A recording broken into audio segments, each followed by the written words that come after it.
কোরআন আপনি খুলবেন ৪৪টা জায়গায়, কয়টা জায়গা?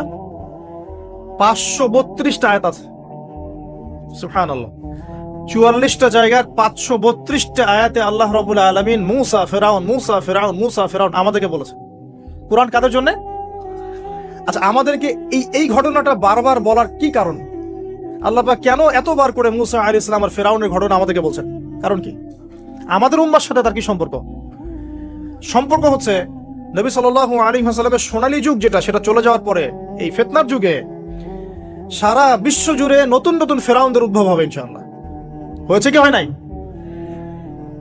এবং এটা চিরায়ত পরিণতি। আল্লাহ পাক এই এতবার করে ৫৩২ বার এই মানুষদেরকে ফেরাউনের গল্প কেন শোনাচ্ছেন?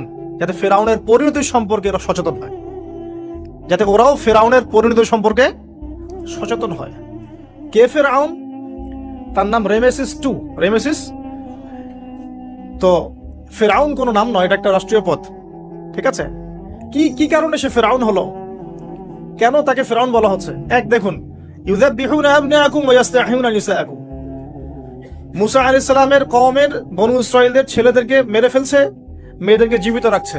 সারা বিশ্ব জুড়ে তোমরা কি মুসলমান ছেলেদেরকে মেরে ফেলছো না? এখন আমরা তাদেরকে বলতে চাই, মেসেজ দিতে চাই, সারা বিশ্ব জুড়ে নব্য ফেরাউনরা মুসলিম ছেলেদেরকে মেরে ফেলছে না? এখন মেয়েদেরকে জীবিত রাখছে না?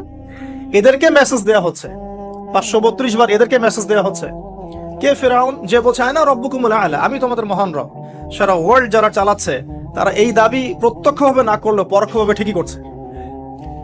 ওয়ার্ল্ডের কতগুলো জায়গায় আপনি দেখবেন যে অবনত চিত্তে আল্লাহ পাকের হুকুমের সামনে মাথা পেতে নিচ্ছে। কয়টা জায়গায় আল্লাহ পাকের সুপ্রিম লস গুলোকে এস্টাবলিশ করা হচ্ছে। আর এটাকে ইনডাইরেক্টলি আপনি চ্যালেঞ্জ করছেন। আল্লাহ পাকের কিতাবকে আপনি ইনডাইরেক্টলি চ্যালেঞ্জ করছেন। এবং এটা আপনি সরাসরি না বললেও, যে আমি মহান রব নই, এই কথা সরাসরি না বললেও আপনার কাজে এটা প্রমাণ করছেন। আল্লাহ পাকের সমস্ত আহকাম হুকুম ইসলামিক বিধানগুলোকে উঠিয়ে দিয়ে জাহেলিয়াত প্রতিষ্ঠা করছেন, শিক্ষা ক্ষেত্রে, সাংস্কৃতিক ক্ষেত্রে, অর্থনৈতিক ক্ষেত্রে, ইভেন পলিটিক্যাল ক্ষেত্রে। তাহলে এটা কি ফেরাউনের আচরণ নয়? এটা কি ফেরাউনের আচরণ নয়? ফেরাউন কাকে বলে? ফেরাউনের ডেফিনেশন কি আসলে? তাকে একটার পর একটা নিদর্শন দেখানো হয়েছে। নয়টা নিদর্শন, 9টা দেখানো হয়েছে।